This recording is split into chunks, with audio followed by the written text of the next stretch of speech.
Dr. Paul with Vitality Chiropractic Center, and today we're going to talk about shoulder pain and shoulder injuries. So 99% of the time when someone comes in with a shoulder problem in my clinic is the structures aren't lengthening in the shoulder joint. And this can cause instability, pain, as well as overactive scapula.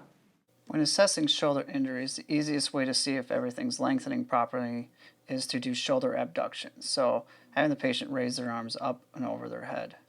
And what you're looking for is any flaring on the scapula, how much space is between the ears and the biceps, as well as the speed and effort of this. This should have no symptoms and be relatively easy. Any symptoms is an abnormal test and should be evaluated further.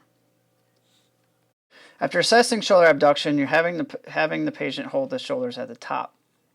When you do this, the biceps should be relatively close to the ears and close down the angle between the ears, the shoulder, and the trap, and the bicep and the trap.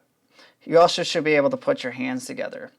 Again, there should be relatively no symptoms. This should feel relatively easy. If it does have symptoms, it's an abnormal test, even if this is not showing the signs that you see in the top left.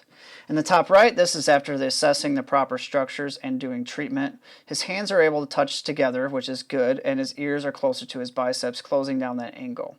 This is showing me that the structures in the glenohumeral joint are lengthening properly now, and he's getting more range of motion out of his shoulders. When you look from the side, you also see commonly when the shoulder's bad that the shoulders are pitched forward. So you're able to see their ear.